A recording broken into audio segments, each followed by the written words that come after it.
Hello বন্ধুরা, আমার চ্যানেলে সকল ভিউয়ার্সকে বাংলা নববর্ষের অনেক অনেক প্রীতি শুভেচ্ছা এবং ভালোবাসা দিয়ে আজকের এই রেসিপিটা আমি তোমাদের সঙ্গে শেয়ার করব। নববর্ষ একটা নতুন যুগের সূচনা করে, আর এই নতুন যুগে মিষ্টি মুখ না করলে কেমন হয়। তো আজকের রেসিপি হলো বাঙালির প্রিয় রসগোল্লার রেসিপি। এই রেসিপিটা আমি তোমাদের সঙ্গে শেয়ার করব। আমি এখানে একটা বড় জায়গায় 1.5 লিটার মতো দুধ নিয়েছি। এবার এই 1.5 লিটার দুধকে সবসময় নাড়িয়ে যেতে হবে যেন এর মধ্যে সর না পড়ে। মিষ্টি বানানোর জন্য এটা কিন্তু আমাদের লক্ষ্য রাখতে হবে। দুধটা যখন ফুটতে উঠতে শুরু করবে তখন আমি গ্যাসটা বন্ধ করে দেবো। এবার আমি এখানে লেবুর রস অ্যাড করব। লেবুর রসের জন্য আমি 4 চামচ লেবুর রসের সঙ্গে 4 চামচ জল মিশিয়ে রসটা তৈরি করে নিয়েছি। এবার এই লেবুর রসটা অল্প অল্প করে দিয়ে আমি দুধটাকে কাটাতে শুরু করব। একসাথে পুরো লেবুর রসটা না দিয়ে আমি অল্প অল্প করে দুধের মধ্যে লেবুর রসটা যোগ করে দুধটাকে কাটাবো। আমার সমস্ত দুধটা কেটে ছানা হয়ে গেছে। এবার আমরা এটাকে ভালো করে ছেঁকে নেব। ছেঁকে নেওয়ার জন্য একটা ছাঁকনির উপরে আমরা একটা পরিষ্কার সুতির কাপড় নেব, তার উপর আমরা এটা ঢেলে দেবো যাতে দুধ এবং জল থেকে ছানাটা সম্পূর্ণ আলাদা হয়ে যায়।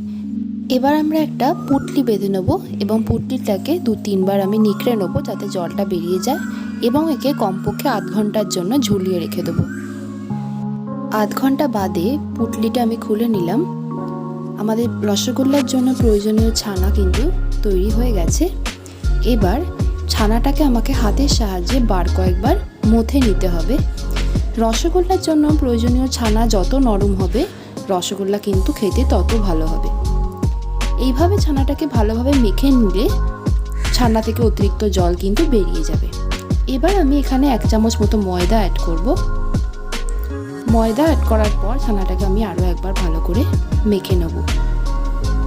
লক্ষ্য রাখতে হবে কিন্তু ছানা থেকে যেন সমস্ত জল বেরিয়ে যায়, কারণ জল থাকলে কিন্তু রসগোল্লা তৈরি হতে আরও দেরি হবে। এবার আমি এই মণ্ড থেকে অল্প অল্প করে নিয়ে নিজের খুশি মতো গোল গোল করে তৈরি করে নেব। ভিডিওটা যদি তোমাদের ভালো লাগে তাহলে অবশ্যই লাইক করো আর চ্যানেলকে সাবস্ক্রাইব করো। ভালো লাগলে অবশ্যই তোমার সকল বন্ধুবান্ধবদের সঙ্গে এই রেসিপিটা শেয়ার করো।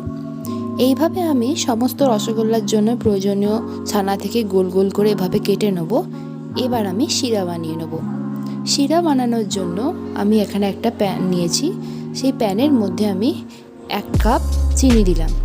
এবার ওই একই কাপের সমান আমি 4 কাপ জল দেবো। রসগোল্লার জন্য যে শিরাটা আমি বানাবো সেটা কিন্তু আমাকে গ্যাসের হাই ফ্লেমে করতে হবে। গ্যাসের ফ্লেম কিন্তু লো করলে হবে না।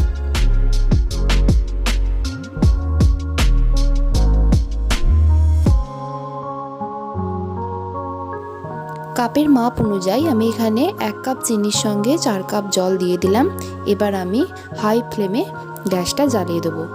চিনিটা যখন সম্পূর্ণ গলে ফুটতে শুরু করবে তখন আমাকে কিন্তু এই শিরার মধ্যে রসগোল্লাটা অ্যাড করতে হবে।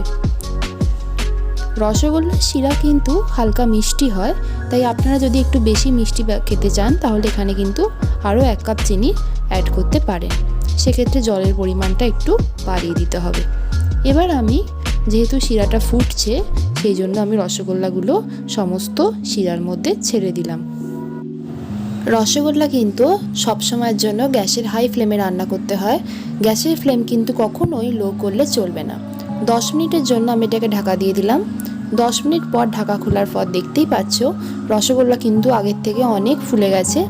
এটাকে আরও 5 মিনিট কিছুক্ষণ এইভাবে ফুটিয়ে নেওয়ার পর আমি গ্যাসের ফ্লেমকে অফ করে দেবো। তৈরি হয়ে গেল নববর্ষের জন্য অত্যন্ত স্পেশাল একটা রেসিপি, রসগোল্লার রেসিপি। এটাকে গরম অবস্থায় অথবা ঠান্ডা করে নর্মাল টেম্পারেচারে বা ফ্রিজের মধ্যেও রেখেও আমরা এটাকে আমাদের প্রিয় আত্মীয় এবং বন্ধুবান্ধবদের সঙ্গে পরিবেশন করতে পারি। নববর্ষের জন্য এই রেসিপিটা তোমাদের কেমন লাগলো আমাদের অবশ্যই জানিও, কমেন্ট করতে ভুলো না। ভালো লাগলে অবশ্যই লাইক করো এবং আমাদের চ্যানেলকে অবশ্যই সাবস্ক্রাইব করো।